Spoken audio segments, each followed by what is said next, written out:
ସୁପ୍ରଭାତ ଓ ମୁଁ ଆପଣମାନଙ୍କ ଈଶ୍ୱର ଓ ଆଜି ହେଉଛି 31 ମାର୍ଚ୍ଚ 2025 ମସିହା ଆଉ ଏଇଟା ମାର୍ଚ୍ଚ ମାସର ଶେଷ ଦିନ। ଆଉ ଆଜି ତ ଇଦୁଲ ଫିତର ପାଇଁ ସ୍କୁଲ ମାନେ ଛୁଟି ଅଛି, ସେଥିପାଇଁ ମୁଁ ମୋ କୋଠରୀରେ ରହିଛି। ଆଉ ଦେଖନ୍ତୁ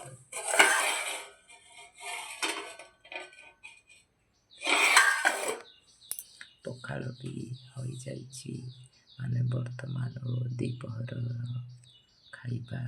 ଆଉ ଦେଖନ୍ତୁ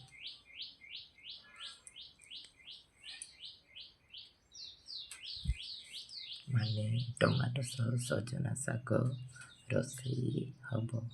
ଆଉ ମୋ ବଡ଼ ଭଉଣୀ ସିଏ ଫୋନ୍ କରିଥିଲେ, ତାଙ୍କ ସହ ବି କଥା ହେଇ ବହୁତ ଭଲ ଲାଗିଲା। ଘରକୁ ବି ମୋ ଜଣେ ଦାଦାଙ୍କ ପାଖକୁ ମୁଁ ଫୋନ୍ ପେ'ରେ ପଇସା ପଠାଇ ଦେଇଛି, ସେ ତାଙ୍କୁ ଦେଇଦେବେ। ଯେହେତୁ ସେ ଆମ ଘର ପାଖ ରାସ୍ତାରେ ଯିବା ଆସିବା କରନ୍ତି, ତାଙ୍କୁ ଧନ୍ୟବାଦ। ଆଉ ଆଜି ଇଦୁଲ ଫିତର ସମସ୍ତଙ୍କୁ ଶୁଭେଚ୍ଛା।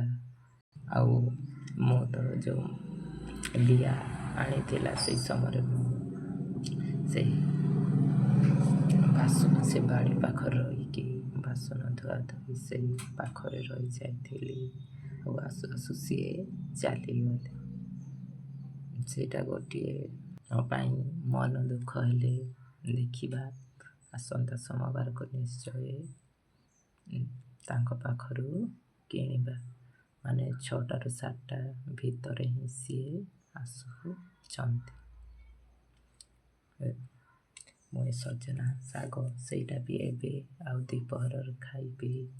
ଆଉ ରାତିକୁ ଭେଣ୍ଡି ନା ଯେଉଁ କଦଳୀ ଅଛି, ଭେଣ୍ଡି ଟମାଟୋ ମିଶେଇ ତରକାରୀ କରିବି, କି କଦଳୀକୁ କାଟି ଭଜା କରିବି, ଦେଖିବା।